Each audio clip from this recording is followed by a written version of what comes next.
This is a lockdown booty call. A lockdown booty call. Hello and welcome to episode 8 of Lockdown Booty Calls. First of all, I'd just like to congratulate you on finding this podcast. A good friend of mine, Mark LaRouste, who also happens to be a podcast wizard, told me that 97% of podcasts do not go past episode 7. And this is episode 8. So technically, you are listening to a podcast which is in the top 3% of global podcasts, if that's based purely on quantity, not quality. But anyway, we're here, episode 8, with Katherine Ellis, and what a fantastic guest she is. Katherine is a prolific vocalist and songwriter and has been a huge name in the music industry since the 90s. She's featured on tracks which have reached number 1 in the US dance charts and also sang on the soundtrack to Gravity, which won a BAFTA and an Oscar for Best Original Music.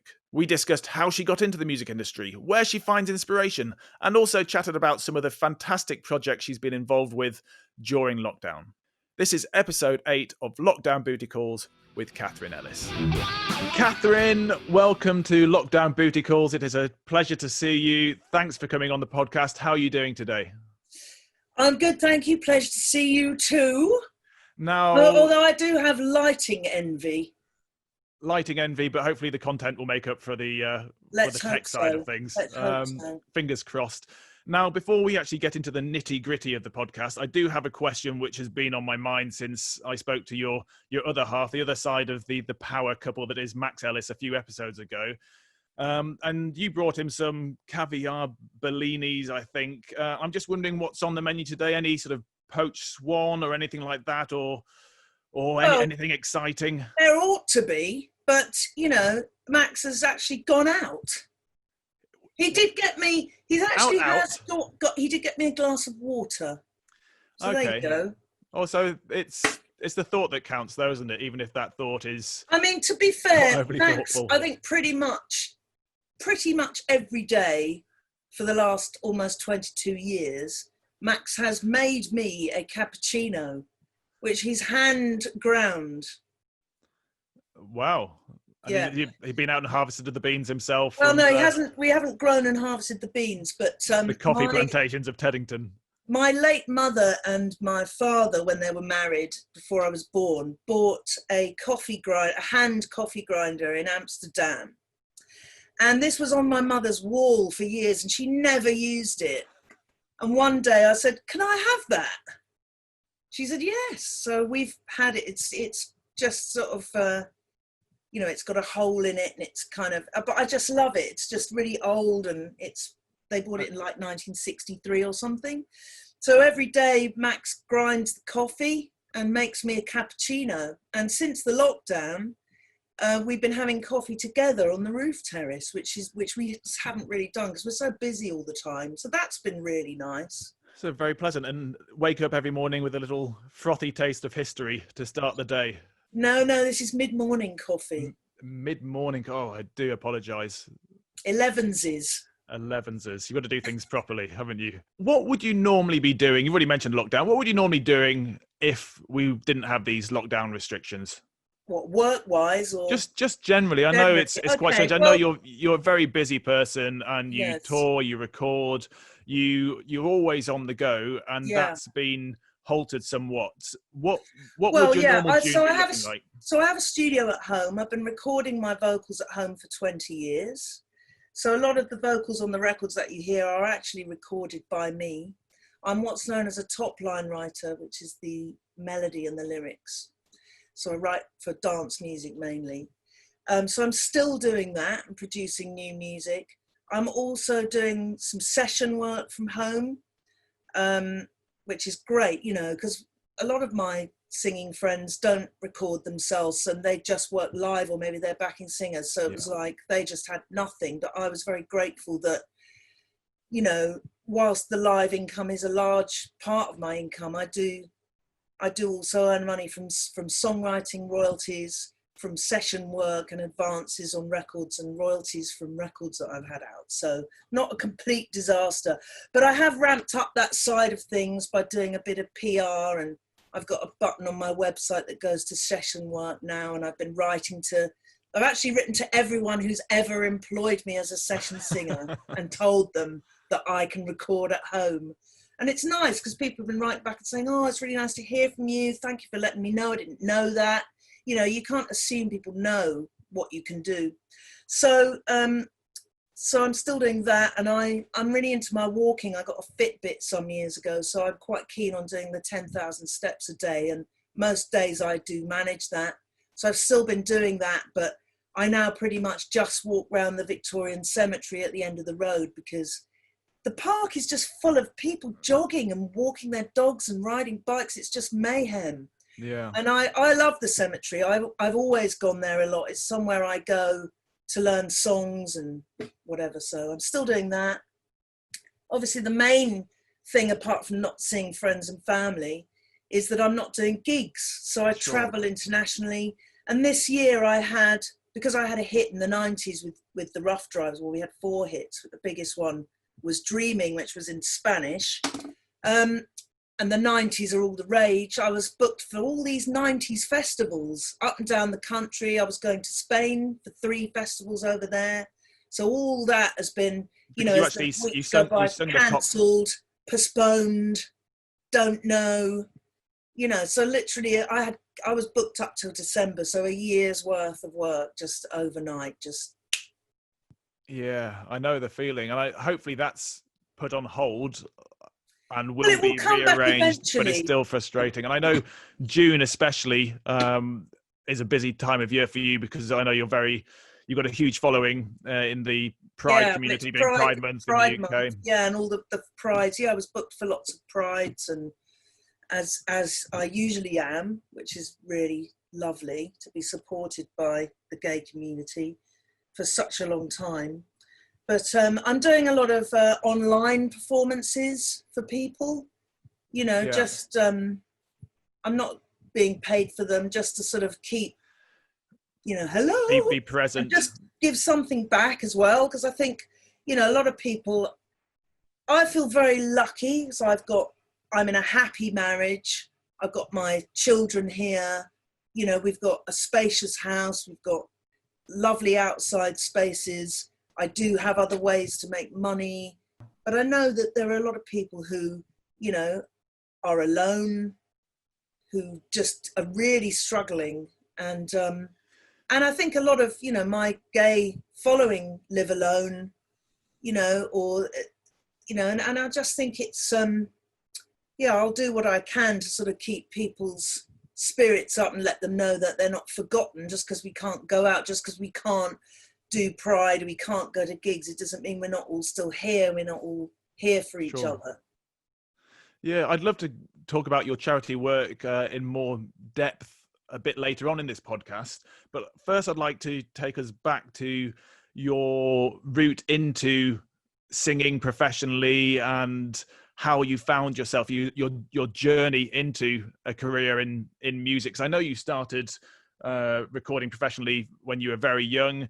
When I was doing a little bit of research, obviously I know Katherine, the person, and I know some of your your bigger hits, but the huge number of tracks and songs, these huge hits that you're either credited for as a vocalist or as a writer or as a co-writer, it's huge. Just the whole sort of list. It would take me a few days to go through everything. I was going to say, how long have you gone? Yeah. If we go back to where it first started, when did you first develop a love for music? Maybe that's a good place to start. Well, immediately, really.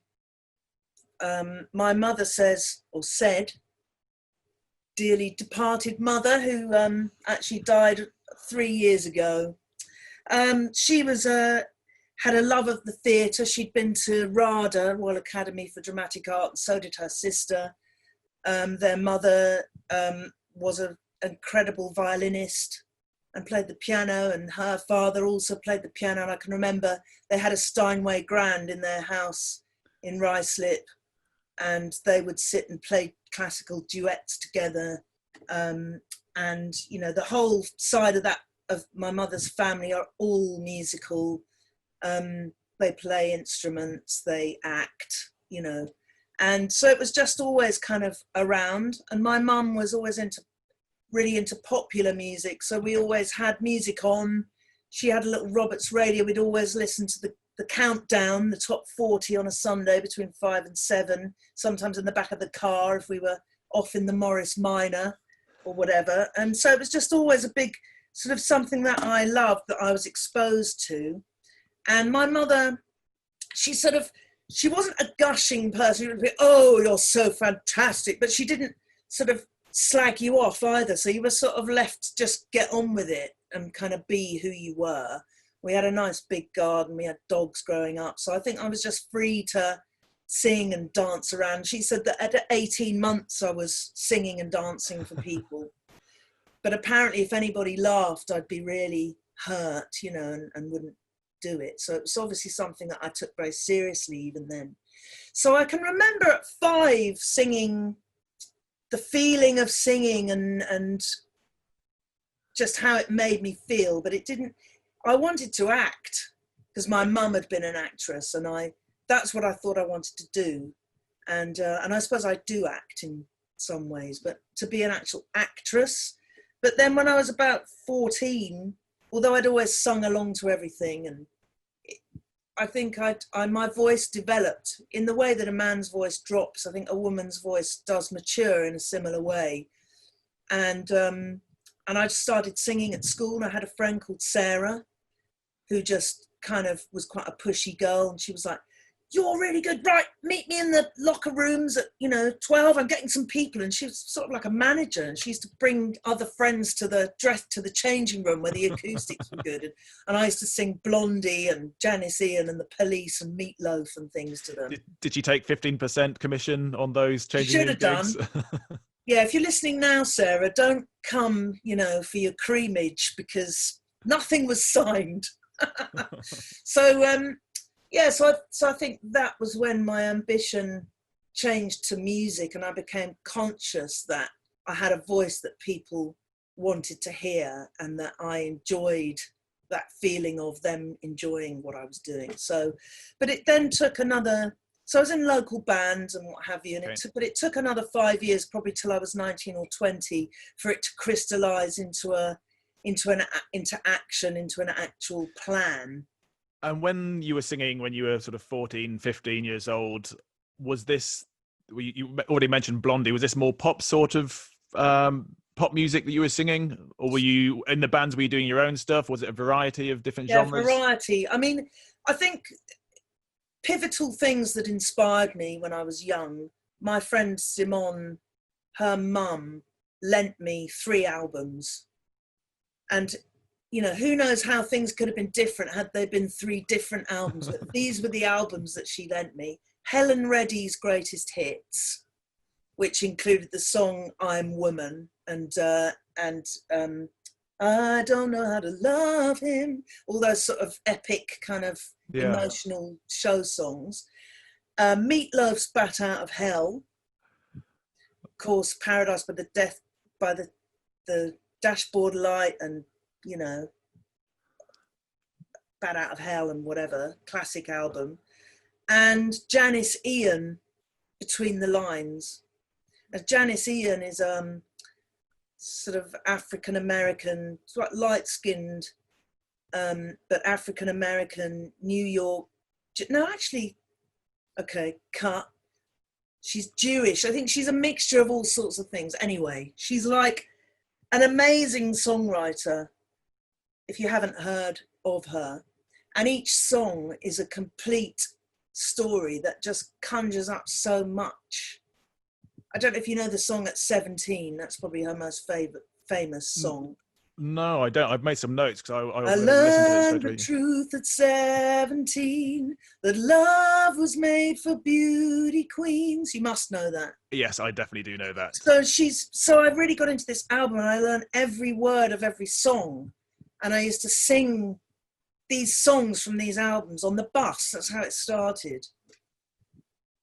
That's fantastic. So thanks, Simone, as well. Thanks, Sarah. Yeah. Thanks, Simone. These are the people who I'll get them on the next podcast. I've been very lucky. That's Simone Maurice, who now lives in New Zealand, and her mum. And then my other friend, Simone, her mum's husband at the time was a busker. So I used to go around there, and he taught me all these kind of like Fire and Rain by James Taylor, and Okay. he used to say, sing this, you know, be sitting in the kitchen.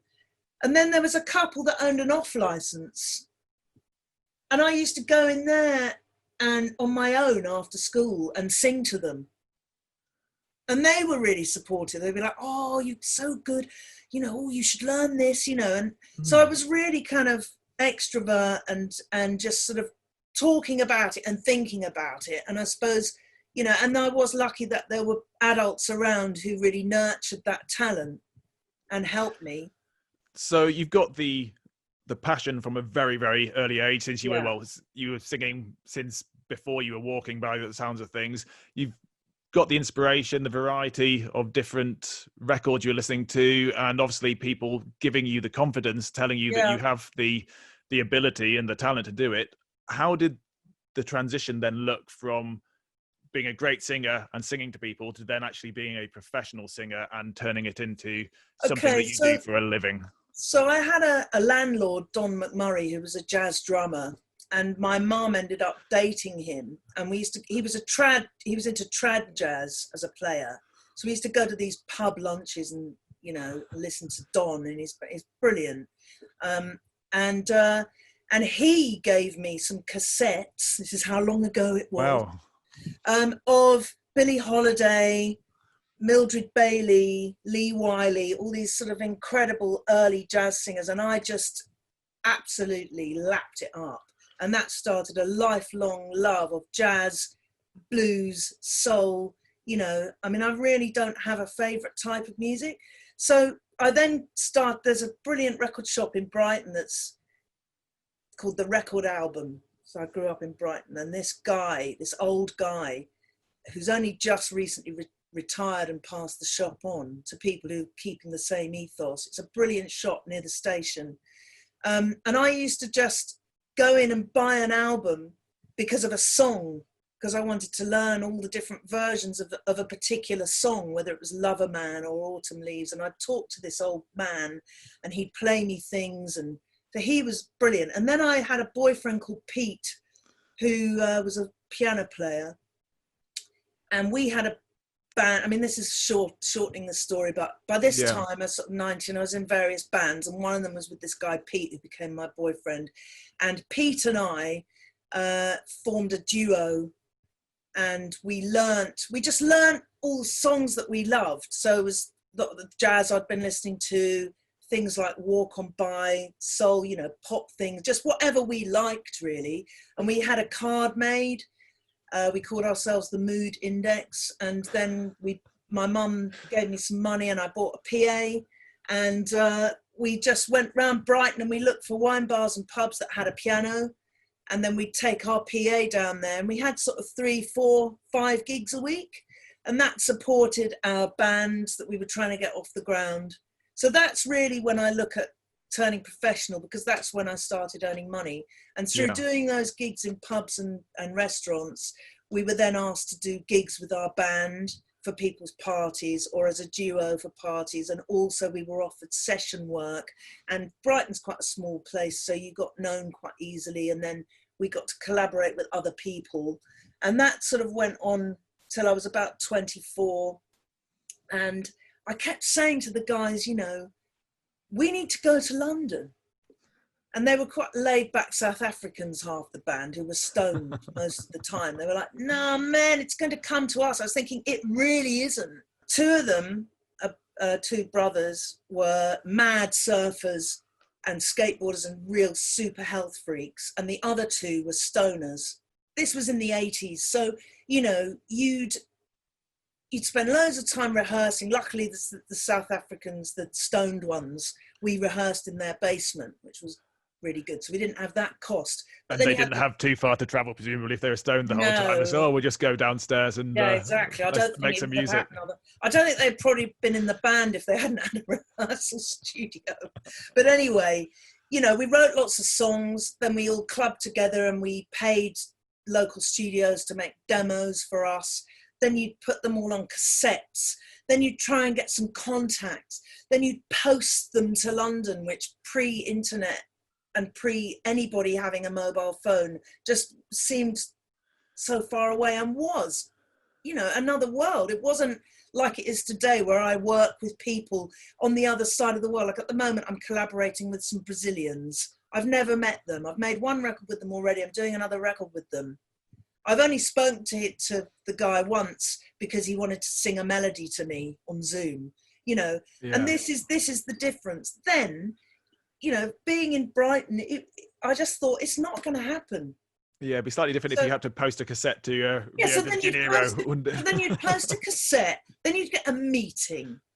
So another few weeks would go by, you'd all go up to London on the train, or someone would drive, and you got to London to this meeting, and then you'd sit there while they listened to your demo as if they'd never heard it before, and would just sort of say, can you reproduce it all in a reggae style? Because, and it was just so frustrating.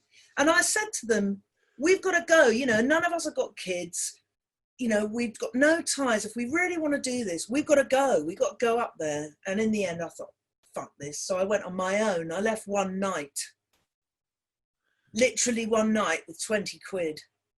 I was living with Pete. We were renting an apartment from my mum in my mum's house, because she rented the ground floor of her house.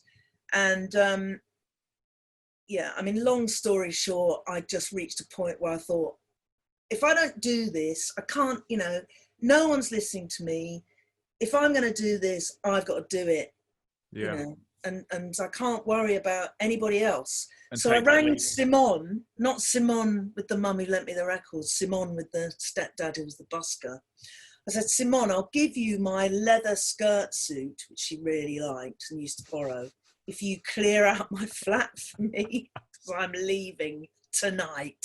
She said, okay. Did Pete come with you then, or was it just you? No, it was just me. No, I left Pete a note. I just said, I'm off. Yeah. And poor Pete, still a friend, remarkably. It's a long time ago now, though. But in that situation, it sounded like you had to be selfish, because you had what sounded like a nice thing going on, but you wanted nice, bigger and better, and you knew you had potential to go further. So you had to make that selfish decision. And there were 3 female singers in Brighton who were any good, and I was the best, and it was like, I know I'm the best here, but I don't know how good I am, and I'm not going to be able to find out unless I've got more competition and a bigger pond. Exactly. So I basically everything came to a head. I left one night with 20 quid. I was chatting to a bloke on the train about what I was doing. And as he got off the train at Clapham Junction, he came back and gave me 20 quid and said, good luck. So then I had 40 quid. And then I didn't even know where I was going. I just literally got on the train. I rang my friend Karen, Dolly Rockets. I said, guess where I am? She said, well, I said, I'm at Brighton, I'm going up to lunch. She said, have you thought about this? I said, briefly. And she laughed. She said, yes, excellent, good luck. She's Gulliver's godmother.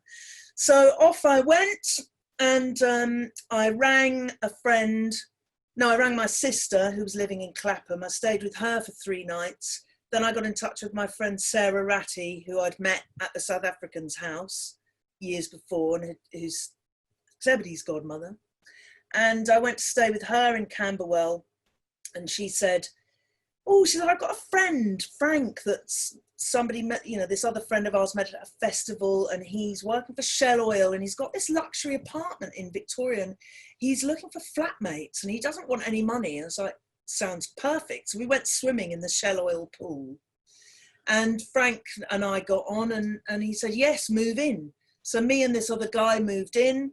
So there I was. I had a central apartment in Victoria near the cathedral in Emery Hill Street, with my own room where I could walk to the West End, so I didn't need any money. He had an upright piano. He had a state-of-the-art stereo. He was really into opera. He ended up marrying another friend of ours, another Sarah. And this was all within 2 weeks. And within that first 2 weeks since I left Brighton, I bumped into this performance artist called Dr. Stewart. It was a busking festival, and I was just out wandering around, and I happened upon this busking festival, and he was doing this slow motion dancing to Phil Collins, I Can Feel It Coming in the Air Tonight. It was like a sort of scene from a film. He went, I've been waiting for this moment for all my life. And I thought, and he looked at me and I thought, I got to talk to him. So I waited for him to finish, and I went up to us and I said, I've just left Brighton. I've just left my gigs, my band, my boyfriend. I want to, get somewhere. He said, meet me here on Tuesday. I'm going to take you to this club that my friends are running called Singers. So as I said, this is before anyone had a phone or anything. So I basically went back a couple of days later, and he was there, and he took me to Singers. And this was, so within 2 weeks, I'd found my peers, and I had somewhere to live that wasn't costing me anything with friends. And that year, I literally spent the whole year singing at performance parties, networking, meeting people. So this club Singers was run by someone who became an incredibly important and close friend, Jeb Milne. You had to be of a certain level, ability-wise, but not in terms of what you'd done. So you had, famous people like Alita Adams, Seal, Roachford. So The first night I went down there with Dr. Stewart, Marcus Malone was hosting, and it was in a little bar called the Milk Bar opposite the where the Astoria used to be, in a basement. It was all white with a piano, and Jeb said, "Oh, you'll have to come back and audition." I thought to myself, I'm not coming back to audition. I left my life. I'm not coming back to audition. So I literally went and stood with my foot on the stage until they let me on. When I was 24 or something. And I got on, and it was just piano and vocal, and brought the house down. And they took me under their wing, and they took me to the Hippodrome where some of them were doing a gig, and I sang there. And within a fortnight, I was hosting it. So within 2 weeks of leaving Brighton, I had somewhere to live, and I had a job, and people knew who I was. And from working at that club, which went from strength to strength, and in its heyday was at the Cockney on Tottenham Court Road, which held 600 people, and we had a full band. And it was the place that bands in the know, if they were on tour, would come. And this has all come from taking a risk one night with 20 quid in your pocket, going on the train saying, I want a fresh start, I want bigger things. And then getting there, actually talking to people, networking, not being shy, and going out and getting what you wanted. Exactly. And just being persistent, sticking your foot on that stage. I think that's the key, isn't it? Yeah. You've got to know what you want. Exactly. You don't know what you want, you can't recognise it. And that's not to say that in the course of looking for what I want, my vision hasn't changed, or other things have come up, and I'm perhaps not exactly where I set out to be or thought I would, be, or my career, But the fact is that, what am I, 55 this month? So, over 30 years later, here I am, still working in the music business. And you set off and you have a clear destination in mind. And then as you set along that road and you're on the journey, it may be that you see other destinations, but it's knowing that you've got a focus point, even if you don't ultimately reach that end destination, but actually taking those first few steps with conviction is what makes a difference, I think. Well, within the first year of going, so directly through Singers, so within, 9 months, I had my first commercial release, which was Don't Dream It's Over by Less Stress, featuring Catherine Wood, which was my name before I married Max. And this was signed by Andrew Weatherall, who recently died. He died earlier this year. And it was Boy's Own, which was through the I can never remember if it's FFFR or FRR. Anyway, it's Pete Tong's label for London. Okay. And Andy Weatherall, if you look him up, he went on to produce Primal Scream. He's so important. And I think we were his first signing.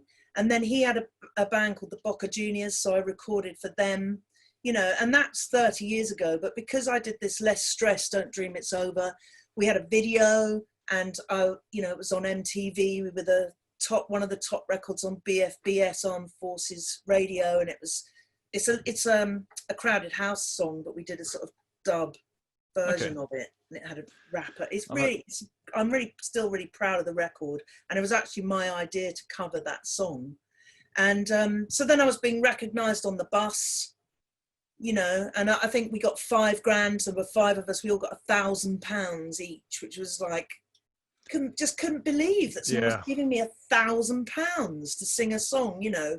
And then because of that, I was on TV shows, and that's where I met William Henschel from London Beat, and I wrote some songs with him. And then one of them was on an international TV series about dolphins and whales, and you know, that's how it's happened, really. I've just always known that I've wanted to sing, but I haven't beyond that. It hasn't been like, oh, I want to be a rock singer, or I want to be, you know, in musicals. So I'm open to all of it. As long as I can sing, I don't really care what it is. Yeah, and I'm sure we could talk about this for days and days, and you probably have a dozen different podcast episodes. But just again, going back to your list of collaborations and all the credits you've got on there, and some of the names like Boy George and Shaka Khan, and then the more dancey stuff with the Freemasons and Rough Drivers, who you've already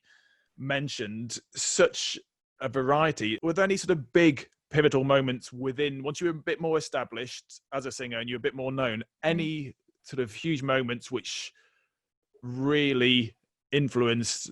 I think with the Rough Drivers, we had 4 hits, and the 4th one, which was the biggest one, called Dreaming, I co-wrote. And although I'd always written songs and I had a few things out, whatever, writing wasn't something I'd actively pursued. But you know, when I got my first royalty check, and it was like 15 grand or something, you know, I thought, wow, okay. And so that was where I thought, I am going to actively write more of my music. Okay. So that was a pivotal moment, because that made me think more about the writing. And then I think also I co-wrote the South Soul Nugget. If you wanna rock the rhythm with me, babe, all through the night. And this is what I was saying in terms of, obviously I know you, but in terms of all of the hits you've been on, I don't listen to much dance music these days, but when I was growing up in my teens or university and things, I'd be in nightclubs, you know, multiple times a week and listening to these songs. And when I went back through your catalogue of tracks, thinking, wow, well, I know that one. I know. Oh, really? Especially as you go by various different names as well, and you've had pseudonyms, and Catherine Wood, and with Rough Drivers, you were Arola, Bimbo Jones, and Bimbo Jones as well. Bimbo Jones, obviously, you've had huge success with as well in the US dance charts as well. Yeah, number 1. Having a co-write on that song was pivotal, because the South Soul catalogue had been bought by Ministry of Sound. So that's why it's called the South Soul Nugget, because that sample that I just sang was from a record by 10% called Every Man. And when you hear it's a, everyone, you know, and they sped it up, and that's what the whole kind of song came from. So that's why they called it the Nugget, because it was like the golden nugget of the catalogue.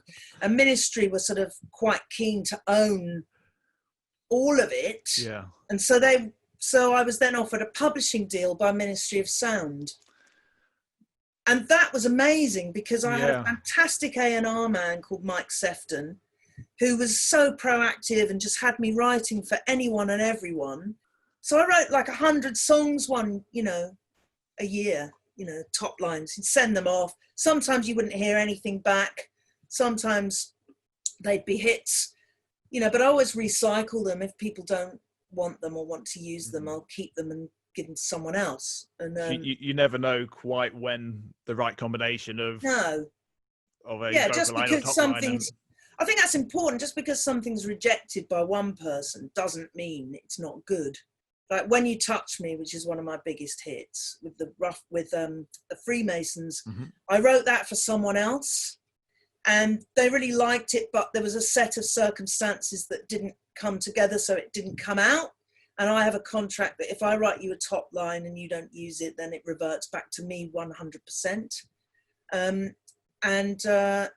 So I was sort of sending it out as an a cappella. Even Bimbo Jones rejected it. And then the Freemasons contacted me and said, oh, we want a record like And I Try, the one you've done for Bimbo Jones. Have you got any a cappellas? So I sent it to them and they picked it up. And then I had Bimbo Jones' manager a few months ago. Why didn't you offer that to the boys? I was like, I did, you know. But what the Freemasons did with it was just so far removed from what I'd originally written it for, you know. But the fact is, it was, you know, I knew it was a good idea. So, you've said you were constantly writing all these tracks, all these top lines, all the a cappellas and sending them out all over the place. What was your inspiration? I know everyone's very different and some people can just click and create and just can do it, but some people need to be in the right sort of frame of mind or have stimulus. I'm just wondering, you know, what your take is on inspiration. Prior to having a family and when I was on my own, you know, I think work expands to fit the deadline. And whilst I was motivated, I think writing can be quite a self-indulgent thing. Oh, how am I feeling today? Do I feel, oh, I'm not in the right mood, you know? But once I'd had the kids and marrying Max, who'd already had children, he was used to the sort of routine of it. And he's incredible, as you know, but he doesn't have the sort of same artistic temperament that I do. He's very grounded. He's very 3 meals a day at regular times, hence the coffee at 11, yeah. You know, never drinks before 6 o'clock, only really drinks wine. You know, he's quite self-controlled, but having said that, I don't think it's an effort for him. It's just his character. Whereas left to my own devices, I forget to eat, I stay up all night. You know, I am a bit, I don't know, I haven't had anything diagnosed, but I wouldn't be surprised if I was on the spectrum somewhere, because I can be very high and very low and, you know, on the go for weeks and then crash and burn and be in bed for a fortnight. This is what, you know. So meeting Max has, you know, he has sort of forced me. I sometimes think I'm like a kite flying in the wind and he's got the strings. And so meeting him has been amazing for me. And then having the children, I think that's when I got really serious about my writing and actually doing it as a job. Because when you're paying through the nose to send your baby, who you love more than anything, to a private nursery so that you can do your work, you know, you're missing your child, so there better be a bloody good reason. And you're spending money that you've got to make back. So then it became like, you know, I've just got to do this. And so back then, now it's all on email, but back then I was still sending CDs with ideas to people. So I would actually lie at the beginning of the day and say, I've done it, it's in the post. So that I would make sure that I did it. Yeah.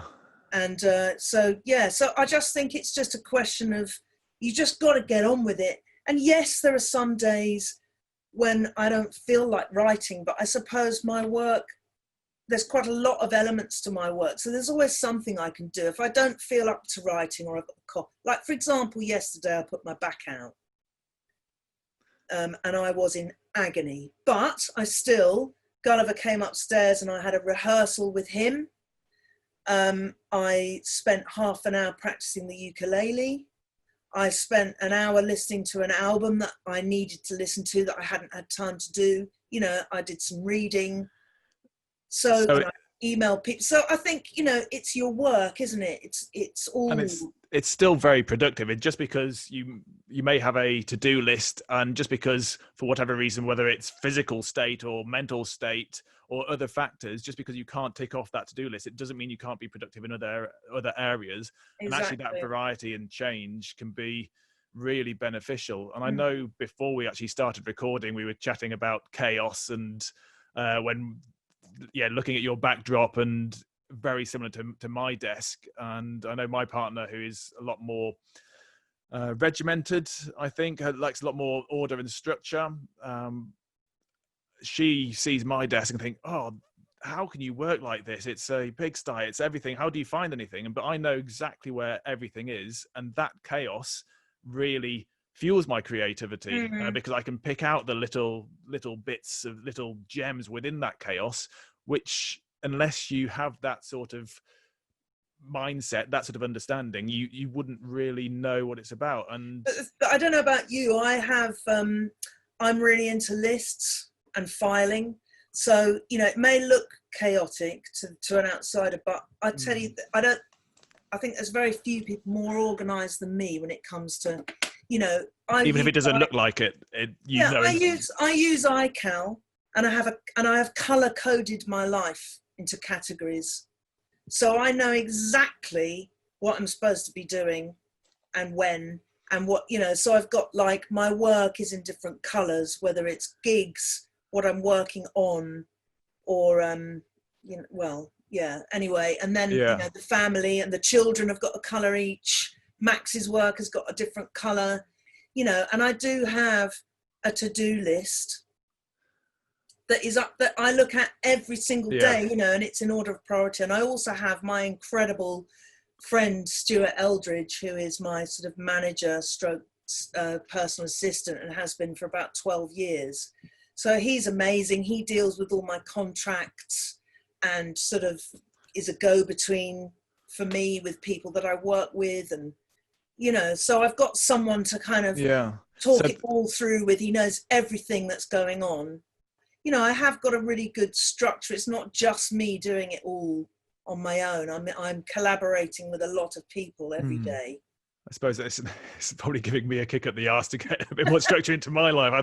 I thought we were bonding over sort of the superficial mess, but actually the true creativity underneath it. And this is how we work, and don't ruin my flow. And actually, I'm just a slob. And well, I have ups and downs. I mean, I've had to put in some new and different structure in the lockdown, which I think I will probably keep up. I was invited in April to do a meditation course, the Abundance course by Deepak Chopra, by my friend Sarah. So I did this course and I found it really helpful, really inspiring, made me feel a lot more positive and grateful and hopeful about everything.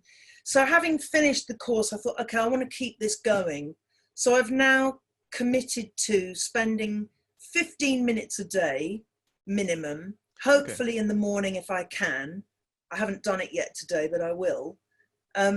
Doing something along those lines. So I'm reading a book at the moment called The Chimp Paradox. I've not read it, but I know it.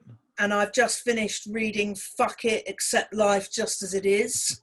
So, and that's really good. So I'm sort of working on my mind and my outlook. And the chimp thing's really funny because I haven't read much of it, but it's got like the human and the chimp. So the chimp is your sort of emotion-led decision-making, which sometimes blunders in and says the wrong thing or perhaps overreacts, but is really, obviously very necessary. So it's about sort of working with the chimp and making sure the chimp doesn't take over. And it encourages you to give your chimp a name. And have you? What's your chimp called? Do we have a name for this chimp yet? Do you know what? I'm still kind of working on it because the first name that came to my mind was Donut. And then I thought, no, I don't want it to be Donut because it sounds unkind. I'll call it Daisy because then it'll be like a little child that I'm trying to be friends with. But now I'm thinking maybe it should be Daisy Donut. To be fair, I do think Donut does have a ring to it. It's pretty good, isn't it? But maybe Daisy Donut. So then I heard Zebedee swearing in the garden. I'm 2 floors up and we've got children living next door, and it is a problem, and it is something we say to, for fuck's sake, Zebedee, can you stop swearing so loudly so that everyone can hear you? So I leant out of the window. I was just reading this chapter and I said about this chimp thing, and Zebedee said, they just thought it was hilarious, Zebedee and Max, and Zebedee said, you should call yourself Bright Eyes. I said, no, you should call yourself Bright Eyes. So he's now Bright Eyes. Max said he wasn't going to have, and then I said, Max, what's your chimp name? And he said Zebedee. I said, you can't have Zebedee. Then he said Jasper, and he said Jonas. No, Max, those are all Zebedee's names. You can't have Zebedee's names. So then it was like, right, Max, come on. Now, have you seen Trapdoor? Yeah, I know Trapdoor. So Max's chimp is called Burke. Because I'm sire, you see. He's the sort of downtrodden servant who brings my breakfast up in the morning and makes me a coffee every day. And I'm sire on my messenger. Is it lunchtime yet? So he's Burke. So yeah, so I've built in this kind of time for self-reflection, or whatever you want to call it.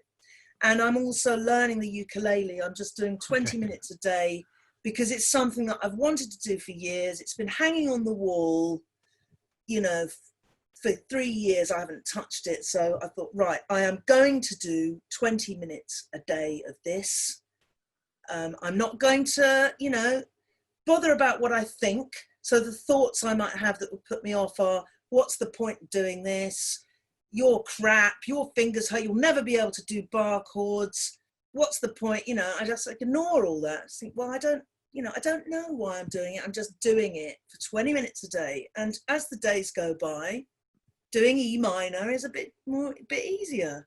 So I'm learning from a course I found on the internet, a book I have, and apps I have, and I'm just doing what I feel like doing. So I'm just doing 20 minutes of that every day. And again, this is a theme that runs throughout your life by, you know, getting on that bus to London when you were younger and actually taking that first step, picking up the ukulele and committing to it, regardless of what it sounds like in those first few days. Just making a start is, well, it is all you can do, and if you don't start, you'll never get anywhere. That's right. Well, I know 9 chords that I didn't know 2 weeks ago, so there you go. Or you can play the whole Status Quo back Well, catalogue exactly. 3 times over with that. It sounds like you've been extremely productive during lockdown. Well, I know when we were chatting beforehand, in terms of, again, this should be season 2 of the podcast. We've done 12 episodes on your journey into music, and then 12 episodes on just what you're doing during lockdown. And I'd like to talk a little bit about some of those projects that you're doing, because you've got so many strings to your ukulele at the moment. In fact, probably more of a harp, I think, in terms of the number of strings you've got to your bow during lockdown. Can you just tell me a little bit about what you've been doing on your side of things? I'm involved in a couple of charity projects. So my very old friend Nick Bizzell Browning is married to my oldest friend Simone, Gulliver's godmother. He wanted to support Shelter how do you say it? Cymru. I should know that, being a quarter Welsh. They live in Wales, and he's experienced homelessness himself in the past, and he's a composer, an artist, very talented, amazing guy. So he decided to put this album together, and it was like a sort of parlor game. So basically the whole album started with a few drum tracks, not electronic drums, actually recorded drums. And I was the second contributor. So then he just put the tracks up online and said, anyone can contribute whatever they want to this. And it will build like that. So he was executive producer, and in the end he did have to sort of decide what to edit and which bits to keep, but everyone who contributed was kept in. But obviously you can't have everyone playing through the whole thing all the time. So he did executively produce it, but in essentially anyone could do what they felt. So the first thing I did over some brushes was I just sang this song about lockdown. It's lockdown, lockdown, lockdown, lockdown, lockdown, lockdown, lockdown, lockdown blues. Lockdown with you, lockdown with me, lock it down, lock it down, lock it down. And it sort of ended up sounding like this sort of New Orleans kind of, it's got all these strings and trumpets, and it's brilliant. And the album is now 10 tracks, and there's everything from just beautiful sort of things in Welsh and folk stuff and blues, and I'm really, really proud of it. It's And fantastic. this is with the Lockdown Collective. Yes, so he's called us the Lockdown Collective, which is 28 musicians across 5 countries, including my son Gulliver, and it's the first album he's been on, so he's on 2 tracks. And that was a big thing for him. He was really nervous about it, and I did have to bully him a bit to do it, but he's done it now. So I think it's about sort of overcoming these mental obstacles and hurdles that you put up for yourself and just doing it. So, and that, we have raised, I think £800. We'd like to raise a lot more, but we've actually, our efforts have directly housed a woman who was living in a car with her 8-year-old after some domestic abuse issues, I believe. So yeah, this poor woman was in a car with her son, and now she's not. So that's wow, very moving, isn't it? Makes it all worthwhile. So Max is actually making a video for the Lockdown Blues song so that we can try and sort of get that to a wider audience, because not everyone will listen to an album these days. No, people want things immediate, and people's attention span, they just want something they can just consume within 3 or 4 minutes and then move on. But to be able to raise money and actually see the good that you've been doing with it is fantastic. And obviously I will post links to your website, katherineellis.co.uk, all over social media when this goes out, and all the links to things like that will be on there. So if you are listening or watching to this, please do check that out, because it's a fantastic project. Yeah, it's on Bandcamp. Yeah, there's a charity element to it, but also it is a fantastic musical project which you'll enjoy listening to. It really is. It really is. Yeah, I listened to the whole thing from start to finish on headphones yesterday. It's great. Really proud of it. And then the other sort of charity project that I've done, my friend Ty Jeffries, whose alter ego is Miss Hope Springs, so who's a Las Vegas showgirl. He's a fantastic entertainer, brilliant songwriter, and we'd always talked about doing something together, but we joked that it's taken a pandemic to make it happen.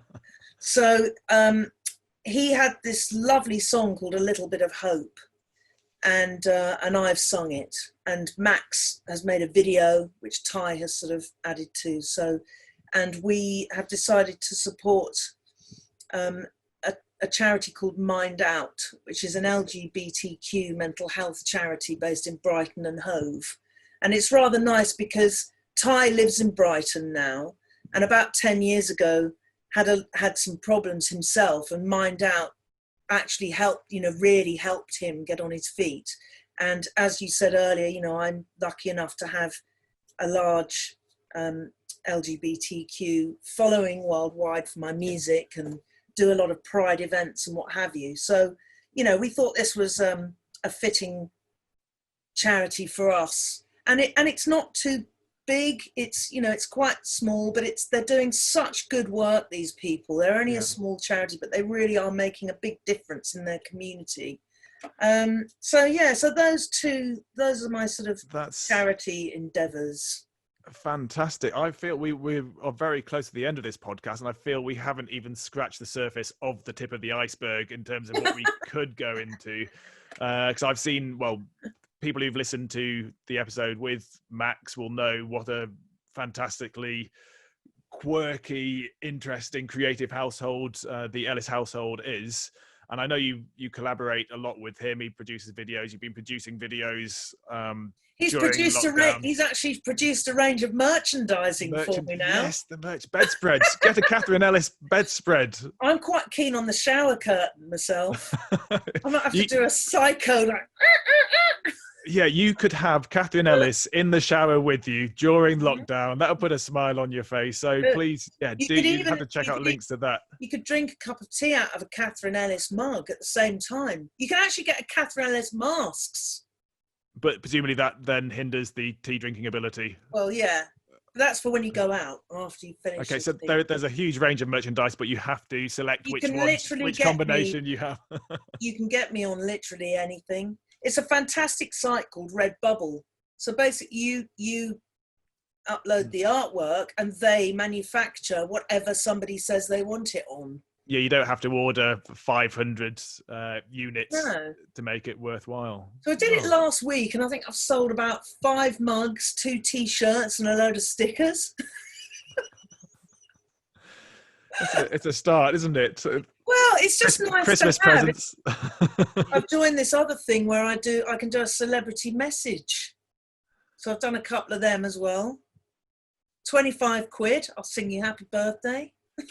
So you could have Katherine Ellis singing you happy birthday with a Katherine Ellis shower curtain whilst you're having a cup of tea out of your Katherine Ellis mug. Yeah. Whilst listening to my music. It's forgot about the music. Yeah, I forgot we've been chatting about that. It's the you can even have one of my videos on. the full sensory experience. There we go. What you can't have is me singing live to you at the moment. Not yet. Not yet, but brighter times are ahead. Katherine, you have been an absolutely fantastic guest. I've really enjoyed speaking to you. And as I've said multiple times throughout this podcast, I feel we could carry on talking for an ever and ever. And hopefully we'll be able to talk in person over a few glasses of wine when the restrictions are lifted. I will be posting links to all of your social media channels and your website. But for people listening to this, go to katherineellis.co.uk and you'll find everything you need on there, from the music to the videos to the merch through to the personalized messages. Please do check that out and you will find all sorts of gold on that website. Thanks again, Katherine. I hope to see you very soon. This is a lockdown booty call.